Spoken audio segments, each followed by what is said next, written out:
ಆಕಾಶವಾಣಿ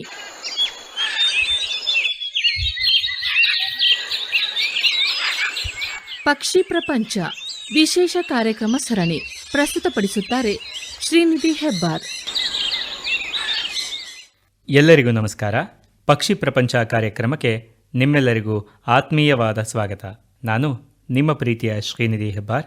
ಇಂದು ನಮ್ಮ ದೇಶದ ಒಂದು ಜನಪ್ರಿಯ ಹಕ್ಕಿ, ನಮ್ಮ ಪುರಾಣಗಳಲ್ಲಿ, ಪ್ರಾಚೀನ ಸಾಹಿತ್ಯದಲ್ಲಿ, ಚಿತ್ರಕಲೆಯಲ್ಲಿ, ಶಿಲ್ಪಕಲೆಗಳಲ್ಲಿ ಪ್ರಮುಖವಾಗಿ ಕಂಡುಬರುವ ಒಂದು ಪಕ್ಷಿಯನ್ನು, ಆ ಪಕ್ಷಿಯ ವಿವರಗಳನ್ನು ತಿಳಿದುಕೊಳ್ಳೋಣ ಬನ್ನಿ. ಆ ಪಕ್ಷಿಯ ಹೆಸರು ನವಿಲು. ನವಿಲು ಅಂತಂದ ತಕ್ಷಣ ಕಣ್ಣು ಮುಚ್ಚಿ ಕಲ್ಪನೆಯನ್ನು ಮಾಡಿ ನೋಡಿದಾಗ ಎಂತಹ ಸುಂದರವಾದ ಆಕೃತಿ ಮೂಡುತ್ತೆ ಅಲ್ವಾ? ಹೌದು, ಜಗತ್ತಿನ ಸೃಷ್ಟಿಯಲ್ಲಿರುವಂತಹ ಒಂದು ಅತ್ಯುತ್ತಮವಾದ ರತ್ನಖಚಿತವಾದ ಆಭರಣ ಆ ಪಕ್ಷಿ ಅಂತಂದರೆ ಖಂಡಿತ ತಪ್ಪಾಗಲ್ಲ. ಈ ನವಿಲನ್ನು ಆಂಗ್ಲ ಭಾಷೆಯಲ್ಲಿ ಇಂಡಿಯನ್ ಪೀಫೌಲ್ ಅಥವಾ ಕಾಮನ್ ಇಂಡಿಯನ್ ಪೀಫೌಲ್ ಅಂತ ಕರಿತೀವಿ. ವೈಜ್ಞಾನಿಕವಾಗಿ ಪಾವೋ ಕ್ರಿಸ್ಟಾಟಸ್ ಅನ್ನುವಂತಹ ಹೆಸರಿನಿಂದ ಕರಿತೀವಿ. ನವಿಲು ಅಂತ ನಾವು ಹೇಗೆ ಗಂಡು ಹೆಣ್ಣು ನವಿಲುಗಳು ಸಮಾನವಾಗಿ ಹೇಳ್ತೀವಿ, ಅದೇ ರೀತಿ ಆಂಗ್ಲ ಭಾಷೆಯಲ್ಲಿ ಗಂಡು ನವಿಲು ಹೆಣ್ಣು ನವಿಲನ್ನು ಒಟ್ಟಾಗಿ ಸೇರಿಸಿ ಪೀಫೌಲ್ ಅಂತ ಕರಿತೀವಿ. ಅದೇ ರೀತಿಯಲ್ಲಿ ಗಂಡು ನವಿಲಿಗೆ ಪೀಕಾಕ್ ಅಂತ ಕರಿತೀವಿ, ಹೆಣ್ಣು ನವಿಲಿಗೆ ಪೀಹೆನ್ ಅಂತ ಕರಿತೀವಿ. ಇದರ ಆಕಾರ ಮತ್ತು ಬಣ್ಣ ನಿಮ್ಮೆಲ್ಲರಿಗೂ ಚೆನ್ನಾಗಿ ತಿಳಿದೇ ಇದೆ. ಕಡು ನೀಲಿ ಬಣ್ಣದ ನಡುವೆ ಹಳದಿ ಕೆಂಪು ಬಣ್ಣದ ಕಣ್ಣುಗಳನ್ನು ಸಂಯೋಜಿತವಾಗಿರುವ ಆಭರಣದಂತಹ ಉದ್ದವಾದ ಬಾಲದ ಪುಕ್ಕಗಳನ್ನು ಹೊಂದಿರುತ್ತೆ.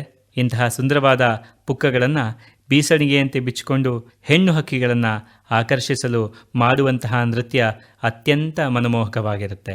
ಹೆಣ್ಣು ನವಿಲನ್ನು ನೀವೆಲ್ಲ ಕೂಡ ನೋಡಿರ್ತೀರ. ಬಿಳಿ ಮತ್ತು ತಿಳಿನೀಲಿ ಬಣ್ಣ ಸಂಯೋಜಿತವಾಗಿರುವಂತಹ ಮುಖ, ಹಸಿರು ಬಣ್ಣದ ಕುತ್ತಿಗೆ ಮತ್ತು ಎದೆ, ಕಂದು ಬಣ್ಣದ ಬೆನ್ನು, ಬಿಳಿ ಮಿಶ್ರಿತ ಕಂದು ಬಣ್ಣದ ಹೊಟ್ಟೆಯನ್ನು ಹೊಂದಿರುತ್ತೆ. ಹಾಗಿದ್ರೆ ಈ ನಮ್ಮ ನವಿಲು ಯಾವ ರೀತಿ ಕೂಗುತ್ತೆ ಅನ್ನೋದನ್ನು ನೀವೆಲ್ಲ ಕೇಳಿಸ್ಕೊಂಡಿದ್ದೀರಾ ಅಲ್ವಾ? ಮತ್ತೊಂದು ಬಾರಿ ಕೇಳಿಸ್ಕೊಳ್ಳೋಣ ಬನ್ನಿ.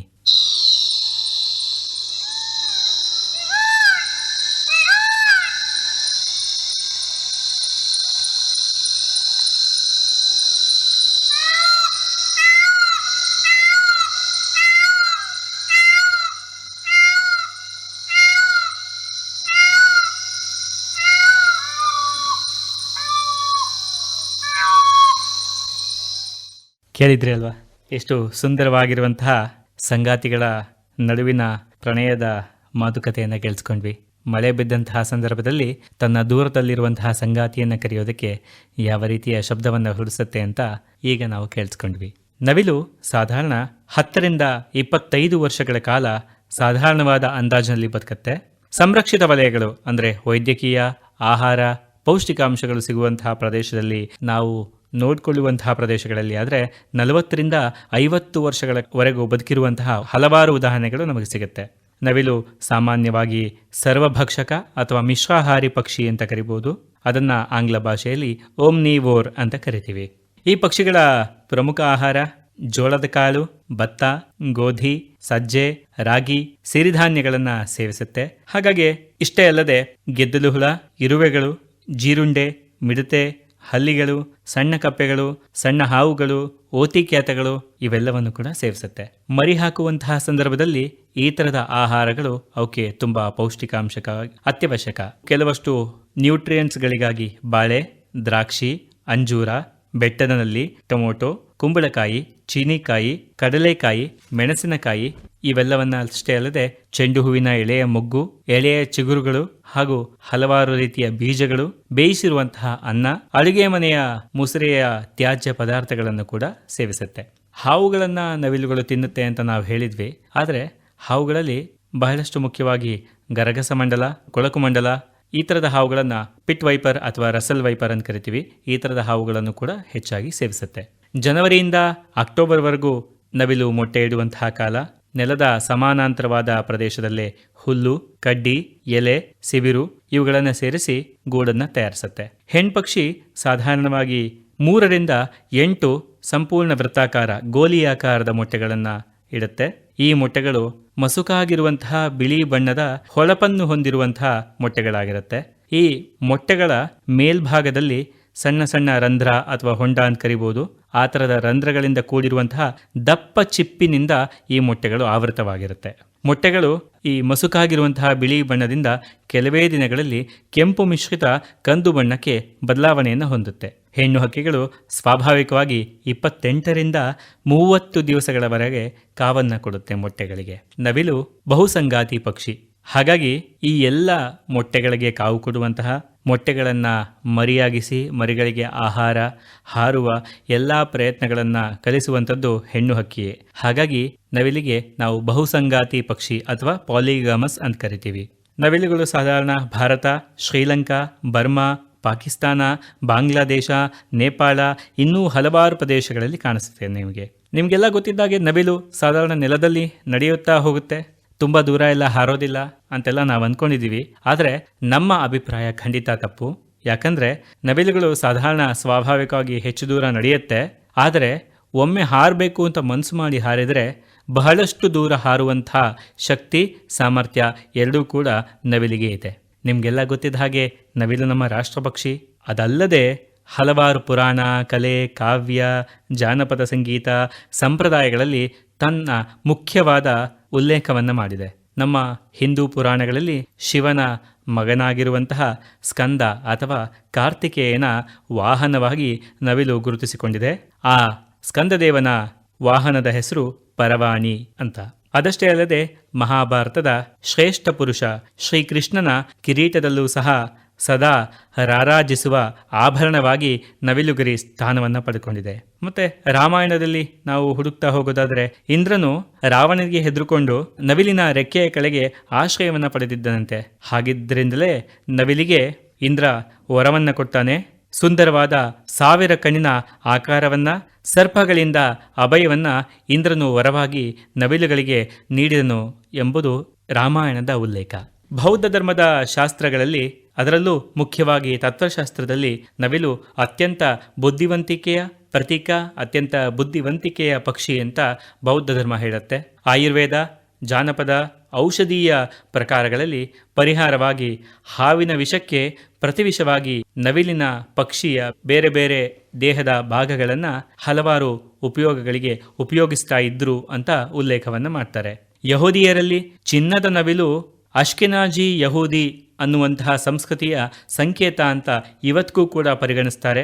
ಮಧ್ಯಯುಗದಲ್ಲಿ ಹಲವಾರು ಜನಪದ ಹಾಡುಗಳು, ಕತೆಗಳಲ್ಲಿ ನವಿಲನ್ನು ಉಪಯೋಗಿಸಿದ್ದನ್ನು ನಾವೆಲ್ಲ ಸಣ್ಣ ವಯಸ್ಸಿನಿಂದ ಇಂದಿನವರೆಗೂ ಕೇಳ್ತಾನೆ ಬಂದಿದ್ದೀವಿ. ಶ್ರೀಲಂಕಾ ಏರ್ಲೈನ್ಸ್ನ ಲೋಗೋದಲ್ಲಿ ನವಿಲಿನ ಹಲವಾರು ಲಕ್ಷಣಗಳನ್ನು ನೀವು ನೋಡ್ಬೋದು.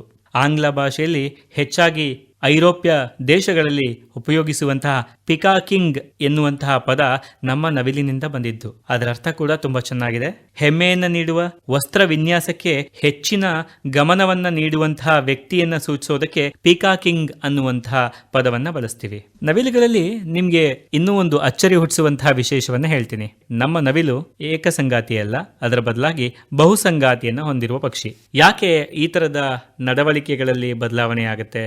ನವಿಲು ಯಾಕೆ ಏಕಸಂಗಾತಿಯಾಗಿರಬಾರ್ದು ಅಂತ ನಿಮ್ಮ ಮನಸ್ಸಿನಲ್ಲಿ ಪ್ರಶ್ನೆ ಮೂಡಿದ್ರೆ ನಾನು ನಿಮಗೆ ಅದಕ್ಕೆ ಉತ್ತರವನ್ನು ಹೇಳ್ತೀನಿ. ಒಂದು ಗಂಡು ನವಿಲಿಗೆ ಸಾಧಾರಣವಾಗಿ 4ರಿಂದ 5 ಹೆಣ್ಣು ನವಿಲುಗಳು ಇರುತ್ತೆ. ಹಾಗಾಗಿ ನವಿಲು ತಾನು ಏಕಸಂಗಾತಿಯಾಗಿ ಇರ್ತೀನಿ ಅಂತ ನಿರ್ಧಾರವನ್ನು ಮಾಡಿಕೊಂಡ್ರೆ ಇನ್ನು 4 ನವಿಲುಗಳು ಅಥವಾ 5 ನವಿಲುಗಳು ಬ್ರಹ್ಮಚಾರಿಯಾಗಿಯೇ ಉಳಿಬೇಕಾಗತ್ತೆ. ಇಷ್ಟಕ್ಕೆ ಮುಗಿಯಲ್ಲ, ಗಂಡು ನವಿಲು ಯಾವ ಹೆಣ್ಣು ನವಿಲಿನ ಜೊತೆ ಸಂಗಾತಿಯಾಗಿ ಇಟ್ಕೊಂಡು ಅದ್ರ ಜೊತೆಗೆ ಮೊಟ್ಟೆ ಮರಿಗಳನ್ನ ಮಾಡ್ಕೊಂಡಿದ್ಯೋ ಅದನ್ನ ಕಂಡ್ರೆ ಈ ಮದುವೆಯಾಗದೆ ಉಳಿದಂತಹ 4 ನವಿಲುಗಳಿಗೆ ತುಂಬಾ ದ್ವೇಷ, ಅಸೂಯೆ, ಮತ್ಸರ ಇವೆಲ್ಲವೂ ಮೂಡೋದಕ್ಕೆ ಶುರುವಾಗತ್ತೆ. ಹಾಗಾಗಿ ಈ ಸಂಗಾತಿಗಳ, ಈ ದಂಪತಿಗಳ ಮರಿಯನ್ನ ಅಥವಾ ಮೊಟ್ಟೆಯನ್ನು ಒಡೆದು ಸಾಯಿಸೋದು ಅಥವಾ ಮರಿಗಳನ್ನು ಚುಚ್ಚಿ ಸಾಯಿಸೋದು, ಇಂತಹ ಪ್ರಕ್ರಿಯೆಗಳನ್ನು ಕೂಡ ನಡೆಸುತ್ತೆ ಅಂತ ಹಲವಾರು ತಜ್ಞರು ತಮ್ಮ ವೈಜ್ಞಾನಿಕ ಅಧ್ಯಯನದಿಂದ ತಿಳಿಸ್ತಾರೆ. ಹಾಗಾಗಿ ನವಿಲು ಸಾಧಾರಣವಾಗಿ ಒಂದು ಸಂಗಾತಿಯನ್ನ ಪಡೆದ್ರೆ ಅದರ ಸಂತತಿಯನ್ನು ಉಳಿಸೋದಕ್ಕೆ ಇತರ ನವಿಲುಗಳು ಬಿಡೋದಿಲ್ಲ. ಹಾಗಾಗಿ 5ಕ್ಕೆ 5 ನವಿಲುಗಳನ್ನು ಸಮಾಧಾನ ಪಡಿಸೋದು ನವಿಲಿನ ತುಂಬಾ ಮುಖ್ಯವಾದ ಕರ್ತವ್ಯ. ಅವುಗಳ ಯೋಚನೆಯಲ್ಲಿ ಇರೋದು ನನ್ನ ಧಾತು ಮುಂದುವರಿಬೇಕು ಅನ್ನುವಂತಹ ಅಭಿಪ್ರಾಯ ಅಷ್ಟೇ. ಅದನ್ನ ಬಿಟ್ಟು ನನ್ನ ಸಂಗಾತಿ ಎಷ್ಟು ಜನ ಇದ್ದಾರೆ ಅಂತ ಯಾವತ್ತೂ ಕೂಡ ನವಿಲು ಲೆಕ್ಕ ಮಾಡೋದಿಲ್ಲ. ಆದ್ರೆ ಒಂದು ನವಿಲನ್ನ ಆಕರ್ಷಣೆ ಮಾಡಿ ಮೊಟ್ಟೆ ಇಟ್ಟು ಮರಿ ಮಾಡಿದ ನಂತರ ಮುಂದಿನ ಕೆಲಸ 2ನೇ ಸಂಗಾತಿಯನ್ನ ಆಯ್ಕೆ ಮಾಡೋದು. 2ನೇ ಸಂಗಾತಿಯನ್ನ ಆಯ್ಕೆ ಮಾಡೋದಕ್ಕೆ ಹೋದಾಗ ಮೊದಲನೆಯ ಸಂಗಾತಿ ಆಯ್ಕೆಯಾದಷ್ಟು ಸುಲಭವಾಗಿ ಎರಡನೇ ಸಂಗಾತಿ ಒಪ್ಪೋದಿಲ್ಲ. ಇವತ್ತಿನ ಜನರು ಆಡುವಂತಹ ಮಾತಿನಲ್ಲೇ ಹೇಳಬೇಕು ಅಂದರೆ ಅದು ವಾಪಸ್ ಆ ಹೆಣ್ಣು ನವಿಲು ಬಂದು ಹೇಳುತ್ತೆ, ಯಾಕೆ ಅವಳೇ ತುಂಬ ಸುಂದರವಾಗಿದ್ಲ, ನನಗಿಂತ ತುಂಬ ಬೆಳ್ಳಗಿದ್ಲ, ನಾನು ಮೊದಲು ಸಿಕ್ಲಿಲ್ವಾ ನಿನಗೆ, ನನ್ನನ್ನೇ ಮದುವೆ ಆಗ್ಬೋದಿತ್ತಲ್ಲ ಅಂತ ಎನ್ನುವಂತಹ ಪ್ರಶ್ನೆಗಳೆಲ್ಲ ಈ ಎರಡನೇ ಹೆಣ್ಣು ನವಿಲು ಮಾಡುತ್ತೆ. ಹಾಗಾಗಿ ಅದನ್ನ ತನ್ನ ಸುಂದರವಾದಂತಹ 1000ಕ್ಕಿಂತ ಹೆಚ್ಚು ಕಣ್ಣುಗಳನ್ನು ಹೊಂದಿರುವ ಗರಿಯನ್ನ ಬಿಚ್ಚಿ ಅವುಗಳನ್ನ ಆಕರ್ಷಣೆಯನ್ನ ಮಾಡಿ ಸಂಗಾತಿಯನ್ನಾಗಿ ಮಾಡಿಕೊಳ್ಳುತ್ತೆ. ಹಾಗೆ ಜಗತ್ನಲ್ಲಿ ಇರುವಂತಹ ಅತ್ಯಂತ ಶ್ರೇಷ್ಠವಾದಂತಹ 10 ನವಿಲುಗಳ ಬಗ್ಗೆ ತಿಳ್ಕೊಳ್ಳೋಣ. 10ರಿಂದ 1 ತಿಳ್ಕೊಳ್ತಾ ಹೋದ್ರೆ ನಿಮಗೂ ಗೊತ್ತಾಗ್ತಾ ಹೋಗುತ್ತೆ. 10ನೇ ಸ್ಥಾನದಲ್ಲಿ ಕಾಂಗೋ ದೇಶದ ನವಿಲು ಅಥವಾ ಆಫ್ರಿಕಾದಲ್ಲಿರುವಂತಹ ನವಿಲು 10ನೇ ಸ್ಥಾನದಲ್ಲಿ ಕಂಡುಬರುತ್ತೆ. ನಮ್ಮ ನವಿಲುಗಳಿಗೆ ಹೋಲಿಕೆ ಮಾಡಿದರೆ ಈ ನವಿಲಿನ ಆಕಾರ ಅತ್ಯಂತ ಕುಬ್ಜವಾಗಿದ್ದು 64ರಿಂದ 70 ಸೆಂಟಿಮೀಟರ್ವರೆಗೆ ತನ್ನ ಗರಿಗಳನ್ನು, ತನ್ನ ಆಕಾರವನ್ನು ವಿಸ್ತಾರ ಮಾಡುತ್ತೆ. ಆದರೂ ಕೂಡ ಹಸಿರು, ನೀಲಿ, ಕಪ್ಪು ಬಣ್ಣಗಳಿಂದ ತನ್ನ ಕುಬ್ಜವಾದ ಆಕಾರದಲ್ಲೂ ಸೌಂದರ್ಯವನ್ನ ಎತ್ತಿ ಹಿಡಿಯುತ್ತೆ. ಹಾಗಾಗಿ ಕಾಂಗೋ ನವಿಲು ಅಥವಾ ಆಫ್ರಿಕಾದ ನವಿಲು ಅತ್ಯಂತ ಮುದ್ದಾಗಿರುವಂತಹ ಒಂದು ನವಿಲು ಅಂತ ಹೇಳ್ಬೋದು. 9ನೇ ಸ್ಥಾನದಲ್ಲಿ ಪಲಾವನ್ ದ್ವೀಪದ ನವಿಲು ಅಂತ ಕರಿತೀವಿ. ಈ ಪಲಾವನ್ ದ್ವೀಪದ ನವಿಲು ಫಿಲಿಪೈನ್ಸ್ನ ಪಲಾವನ್ ಅನ್ನುವಂತಹ ಐಲ್ಯಾಂಡ್ ಅಥವಾ ದ್ವೀಪದಲ್ಲಿ ಕಂಡುಬರುತ್ತೆ. ಪುಕ್ಕವೆಲ್ಲ ಸಂಪೂರ್ಣವಾಗಿ ಕಂದು ಬಣ್ಣ ಹೊಂದಿರುತ್ತೆ. ಮಧ್ಯಭಾಗದಲ್ಲಿರುವಂತಹ ನೀಲಿ ಕಣ್ಣುಗಳಿಂದ ಎದ್ದು ಕಾಣುತ್ತೆ. ಹಾಗಾಗಿ ಪಲಾವನ್ ದ್ವೀಪದ ನವಿಲು ಅತ್ಯಂತ ಸುಂದರವಾದ ನವಿಲು ಹೌದು. ನೋಡೋದಕ್ಕೆ ರಾತ್ರಿಯ ಅಥವಾ ಮುಸ್ಸಂಜೆಯ ವೇಳೆಯಲ್ಲಿ ನೋಡಿದ್ರೆ ಬರಿಯ ನೀಲಿಯ ಕಣ್ಣುಗಳು ಮಾತ್ರ ಗೋಚರ ಆಗ್ತಿರುತ್ತೆ. ಅಷ್ಟು ಸುಂದರವಾದಂತಹ ನವಿಲು. 8ನೇ ಸ್ಥಾನದಲ್ಲಿರುವಂತದ್ದು ಗ್ರೇಟ್ ಆರ್ಗಸ್ ಫೆಸೆಂಟ್ ಅಂತ ಕರಿತೀವಿ, ಅಥವಾ ಇದನ್ನ ಗೋಲ್ಡನ್ ಪೀಪಲ್ ಅಂತ ಕೂಡ ಕರೀತಾರೆ. ದೇಹವೆಲ್ಲ ಚಿನ್ನದ ಹೊಳಪನ್ನ, ತಲೆ ಮತ್ತು ಬಾಲ ನೀಲಿ. ಇದಕ್ಕೆ ವಿಶೇಷವಾಗಿರುವಂತಹ ಒಂದು ಸಂಗತಿ ಇದೆ. ಎಲ್ಲಾ ನವಿಲುಗಳು ಹಿಮ್ಮುಖವಾಗಿ ಗರಿಯನ್ನ ಬಿಚ್ಚುತ್ತೆ, ಆದ್ರೆ ಈ ಗ್ರೇಟ್ ಆರ್ಗಸ್ ಫೆಸೆಂಟ್ ಮುಮ್ಮುಖವಾಗಿ, ಅಂದ್ರೆ ಮುಂದಿನಿಂದ ಹಿಂದಿನಿಗೆ ಗರಿಗಳನ್ನು ಬಿಚ್ಚುತ್ತಾ ಹೋಗುತ್ತೆ. ಅದನ್ನು ನೋಡಿದಾಗ ಈ ವ್ಯತ್ಯಾಸಗಳು ನಿಮಗೆ ಗೊತ್ತಾಗ್ತಾ ಹೋಗುತ್ತೆ. ಈ ನವಿಲು ಸಾಧಾರಣವಾಗಿ ಮಲೇಷಿಯಾ, ಸುಮಾತ್ರಾ, ಇಂಡೋನೇಷಿಯಾ, ಥೈಲ್ಯಾಂಡ್, ಮಯಾನ್ಮಾರ್ ಈ ದೇಶಗಳಲ್ಲಿ ಕಂಡುಬರುತ್ತೆ. ಇನ್ನೊಂದು 7ನೇ ಸ್ಥಾನದಲ್ಲಿರುವಂತಹ ನವಿಲು ಹಸಿರು ನವಿಲು. ಹೆಸರಿಗೆ ತಕ್ಕಂತೆ ದೇಹದ 80ರಷ್ಟು ಭಾಗ ಸಂಪೂರ್ಣವಾದ ಹಸಿರು ಬಣ್ಣದಿಂದಲೇ ತುಂಬಿದೆ. ನೋಡಲು ಭಾರತದ ನವಿಲಿನ ಅವಳಿಯಂತೆ ಕಂಡುಬಂದರೂ ಸಹ ಹಸಿರು ಬಣ್ಣ ಹೆಚ್ಚಾಗಿರುವುದನ್ನು ನೀವು ನೋಡಿದ ತಕ್ಷಣ ಕಂಡುಹಿಡಿಯಬಹುದು. ಹೆಚ್ಚಾಗಿ ದಕ್ಷಿಣ China, Cambodia, Laos, Myanmar, Vietnam ಈ ಎಲ್ಲಾ ಭಾಗಗಳಲ್ಲಿ ಕಂಡುಬರುತ್ತೆ. 6ನೇ ಸ್ಥಾನದಲ್ಲಿರೋದು ಒಸಿಲೇಟೆಡ್ ಟರ್ಕಿ ನವಿಲು ಅಥವಾ ಟರ್ಕಿ ದೇಶದ ಅತ್ಯಾಕರ್ಷಕ ನವಿಲು ಅಂತ ಕರಿಬಹುದು. ಕಾಮನ ಬಿಲ್ಲಿನಂತೆ ಹಲವಾರು ಬಣ್ಣಗಳಿಂದ ಕೂಡಿರುವಂತಹ ನವಿಲು. ಚಿತ್ರಕಾರ ಕೂತು ತನ್ನ ವಿರಾಮದ ವೇಳೆಯಲ್ಲಿ, ವಿಶ್ರಾಂತಿಯ ವೇಳೆಯಲ್ಲಿ ಅತ್ಯಂತ ಸಣ್ಣ ಸಣ್ಣ ಭಾಗಗಳಿಗೆ ಬಣ್ಣವನ್ನು ಹಚ್ಚಿ ಈ ನವಿಲನ್ನ ಮೂಡಿಸಿದ್ದಾನೆ ಅಂತ ಹೇಳ್ಬೋದು. ಜಗತ್ತಿನ ಎಲ್ಲಾ ನವಿಲುಗಳಿಗಿಂತ ಈ ನವಿಲು ಸ್ವಲ್ಪ ವಿಭಿನ್ನವಾಗಿದೆ. ಯಾಕಂದ್ರೆ ಗಂಡು ಹೆಣ್ಣು ಎರಡೂ ಕೂಡ ವರ್ಣವಿನ್ಯಾಸವನ್ನ ಹೊಂದಿರುತ್ತೆ. 5ನೇ ಸ್ಥಾನದಲ್ಲಿರುವಂತಹ ನವಿಲು ಗ್ರೇ ಪಿಕಾಕ್ ಫೆಸೆಂಟ್. ಇದು ಮಯಾನ್ಮಾರ್ ದೇಶದ ರಾಷ್ಟ್ರೀಯ ಪಕ್ಷಿ. ದೇಹವೆಲ್ಲ ಕಂದು ಬಣ್ಣವನ್ನು ಹೊಂದಿರುತ್ತೆ.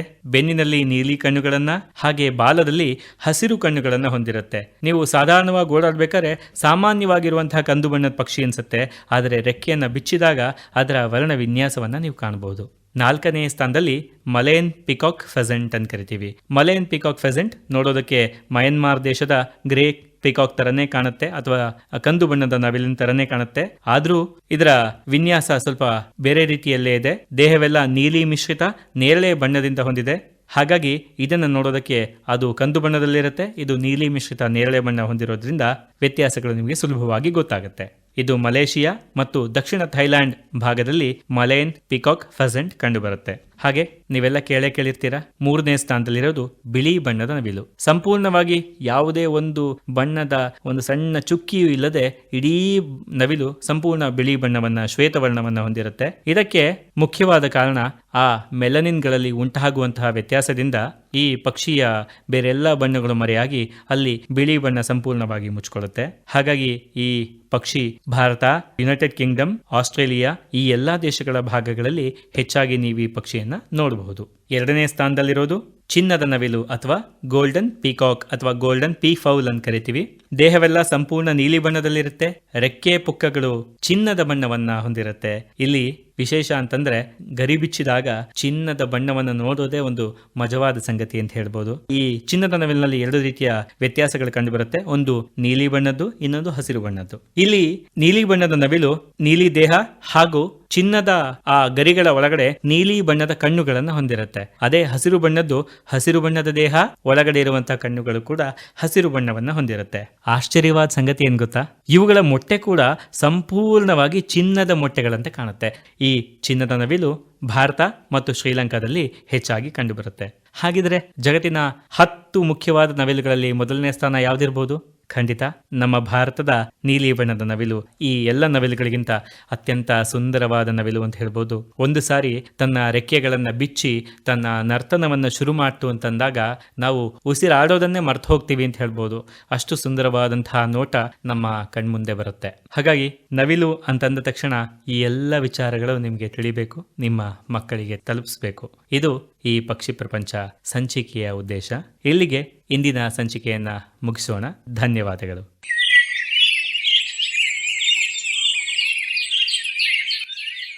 ಪಕ್ಷಿ ಪ್ರಪಂಚ ವಿಶೇಷ ಕಾರ್ಯಕ್ರಮ ಸರಣಿ ಕೇಳಿದಿರಿ. ಪ್ರಸ್ತುತಪಡಿಸಿದವರು ಶ್ರೀನಿಧಿ ಹೆಬ್ಬಾರ್. ಕಾರ್ಯಕ್ರಮದ ನಿರ್ವಹಣೆ ಎಸ್ಆರ್ ಭಟ್. ಸಹಕಾರ ಅಶ್ವಿನಿ, ಸವಿತಾ. ಈ ಕಾರ್ಯಕ್ರಮ ಆಕಾಶವಾಣಿ ಭದ್ರಾವತಿ ಕೇಂದ್ರದಿಂದ ಮೂಡಿಬಂದಿತು.